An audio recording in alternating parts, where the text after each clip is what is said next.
Hello there, I'm Dark Shades and I'm talking on behalf of Blackbright. And sometimes I do a show on a Wednesday under the Reggae Counsellor where I offer advice on various subjects.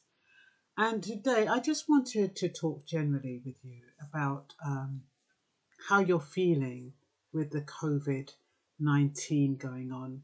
There are so many people out there who feel uncomfortable, who are a bit concerned about talking about their situation, how they're feeling, what they're going through.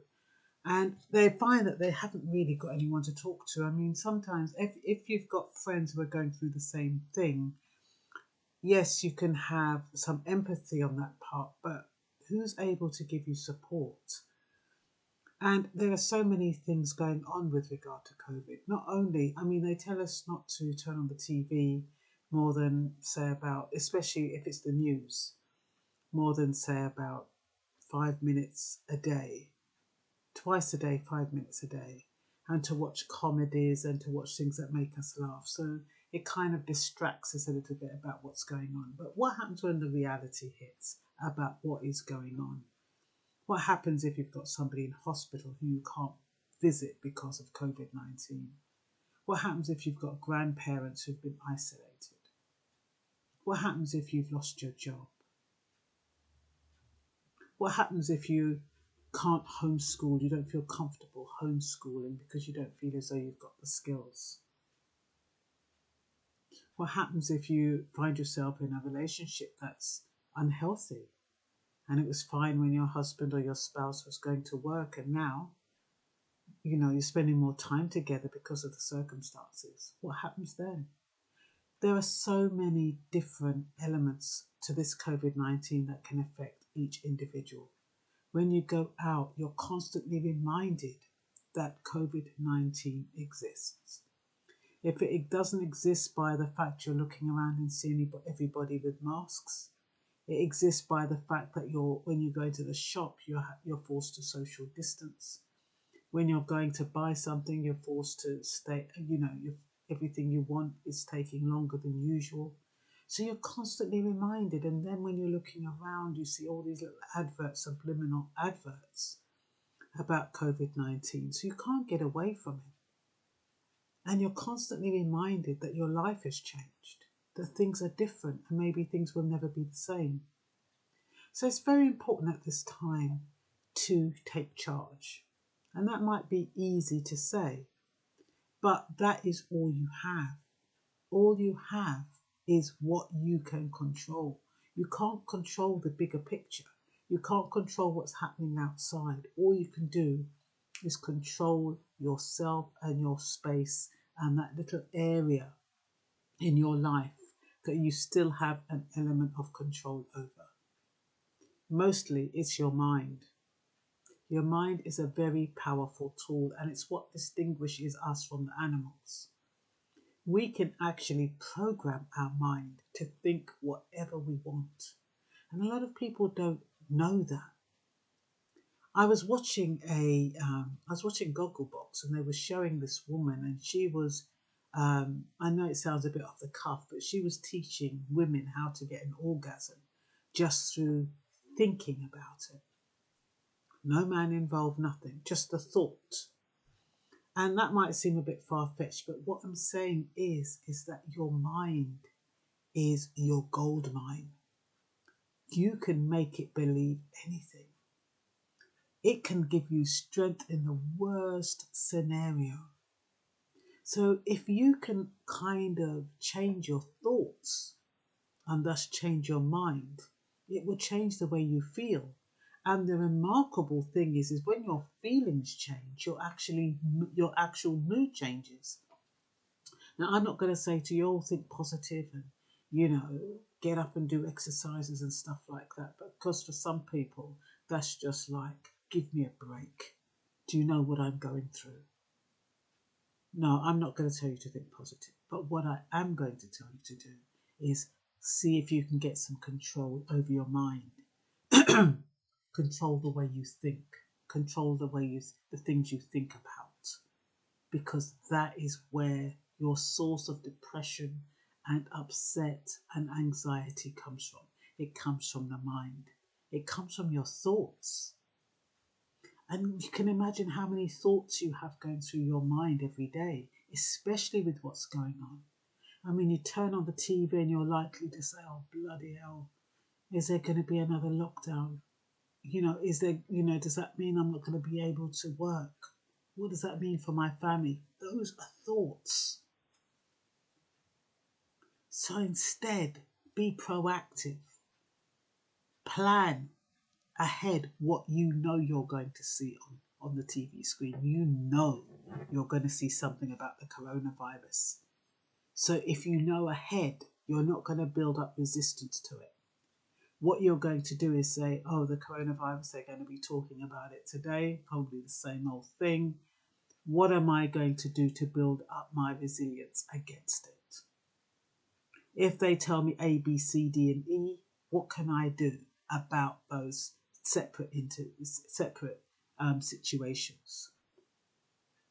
And that's what you'll need to do. You'll need to kind of not be the puppet, but be the puppeteer. Because if you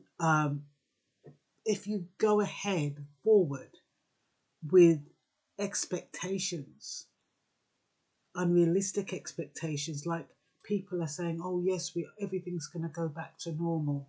We're all going to go back to work. It's going to be okay in January. It's going to be okay by Christmas. If you have those kind of thoughts, they are not positive thoughts. They are unrealistic thoughts, because we know that Boris Johnson has said it's going to take about 6 months. Well, these restrictions are going to be over 6 months. So instead of thinking that, you think, okay, there might be a lockdown. And that lockdown might mean I'm going to lose my job. So what can I do to mitigate that? So what you do, instead of thinking, oh my God, they've just told me there's going to be a lockdown, think ahead, beat them at their own game, so you have an element of control over your life. No matter what it is, it could just be something simple like, okay, if I do lose my job, what are my options? It's just about thinking. Instead of them determining how you think, you decide how you think in advance. You decide how you are going to respond to what they're telling you in advance. You decide how you're going to respond. If, in the worst case scenario, they say, I'm really sorry, I'm going to have to lay you off. Instead of fighting it, what we're doing now, we're fighting. We're fighting against what is happening, instead of not embracing it, but accepting what is happening. Because if we accept what is happening, we'll be able to deal with what is happening. But if we're resisting it, we won't. We're just going to be distressed. And when you're anxious, you can't think straight. And then that helps you to forget things. And then you don't know whether you're coming or going. And then that makes you feel worse. So all I'm asking you to do is to be proactive. I just want to make sure that I've covered nearly everything. Like I said, when you're thinking about going and getting the simplest things, it could be going for an appointment. Be prepared that you might have to wait an hour or 2 hours, so you don't get frustrated. If you're going to a different village, be prepared that there might be traffic jams and roadworks. Psychologically prepare yourself in advance and say, okay, just supposing there's roadworks, what I'll do is, I know I don't have to be there. I know it's just a 15-minute or 20-minute ride. But what I'll do is I'm going to leave an hour and a half earlier. And so if there is traffic, I can walk around and make a day of it. You kind of reduce the stress that way. Like I said, with things like prescriptions, don't expect them to see you in 5-10 minutes. Expect that there's going to be a delay 30 to 40 minutes in advance. Take a book with you, take a magazine, take a game of sorts, so that while you're waiting, you can occupy your mind with something that you are interested in. Put some crisps in your bag. Put a drink in your bag. Make a day of it. Say what? Look, this is a COVID-19 day. I'm going to have to make a day of it because everything is going to take longer than usual. And then if it doesn't, you're going to think, bloody hell, it's great. It didn't take that long. All of this is to kind of ease the tension, ease the stress. It's so easy to get stressed when things aren't going right. And sooner or later, like the other day, Boris Johnson said, we're going to have, I forget his exact words, but it was like, we're going to have a terrible next 3 months, a terrible few months, or whatever he said. I mean, fancy saying that. That doesn't bode well. So people are going to be thinking, oh, what does he mean? What does he mean by terrible? What's going to happen? So don't let outside interference interfere with your peace of mind. You take control. They always say expect the worst and you'll get the best.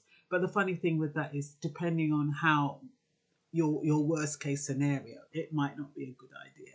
Only you know what you are capable of adjusting to and adapting to. So yeah, be aware that you might be asked to do your own blood tests, appointments. Be prepared that you, even though you're in a lot of pain, they might not be able to see you. There might be some significant delays. People are afraid to go to hospital these days. That's another sad thing. You go to the hospital. I went to the hospital the other day. There's hardly anybody there. People are afraid to go in hospital. Number one, they're afraid they won't come out. Or number two, they're afraid they're going to catch something with someone else. I mean, it's ridiculous. So, unfulfilled expectations can cause depression. Unfulfilled expectations from the government, from partners, from employers, and from contractors. You know, the other day I had a door installed and I was so pleased with it. 2 days later, the barrel came out loose.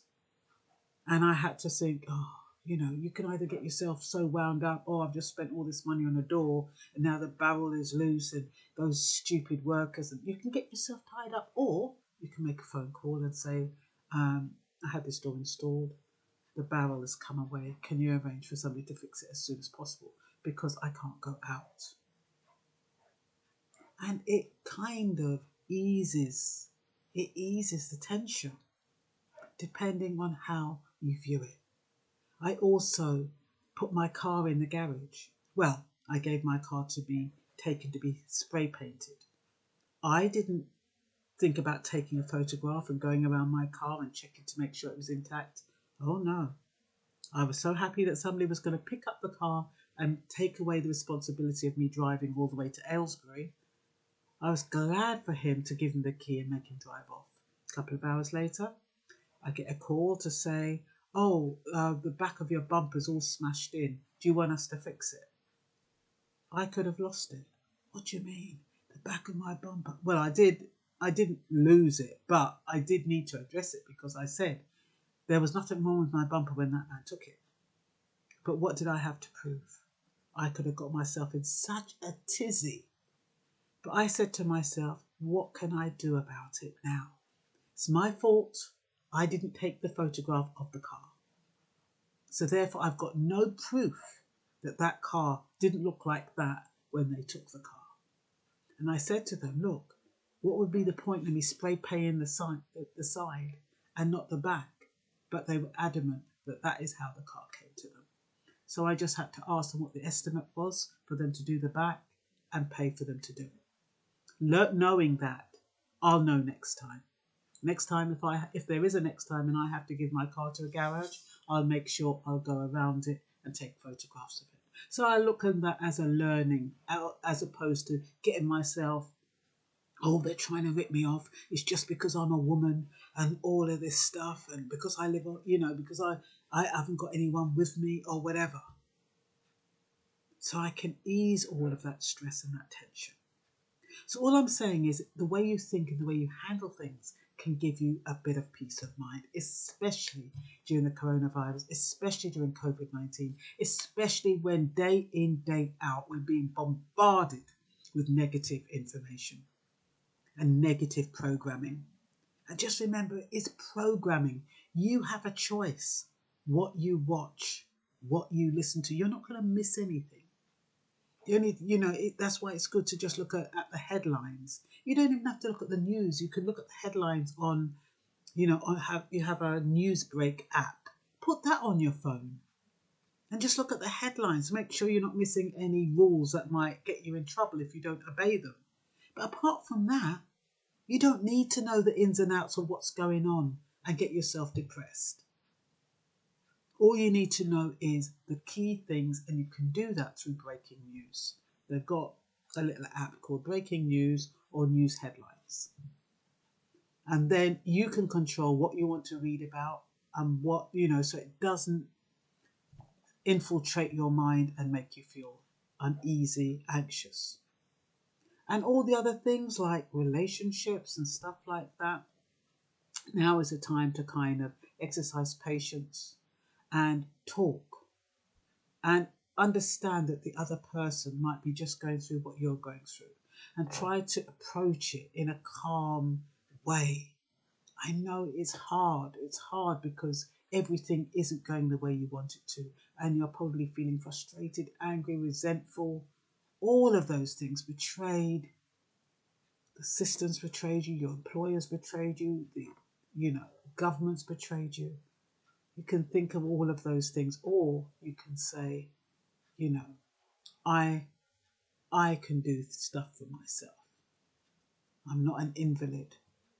Assuming that you aren't an invalid, you're not disabled, or you're not incapacitated. And when you're incapacitated, it could make it even more difficult. But where there's a will, there's a way. And it's got to do with using your mind in a creative way. We can all use it. When you look at people with one arm, one foot, I saw this woman, she was putting on her eyelashes with her toes. And yet there's nothing worse than people who say, oh, there's somebody who's worse off than you. There's nothing more irritating, because as far as you're concerned as an individual, your situation is serious and is just as bad. And the fact that you have all your extremities and all your senses are intact, it doesn't mean that how you're feeling any less than somebody who has managed to overcome adversity. So all I'm saying is that try to look at it from a different perspective. Try to talk to yourself in a bit more positive way, so to ease the tension. And that's all for now.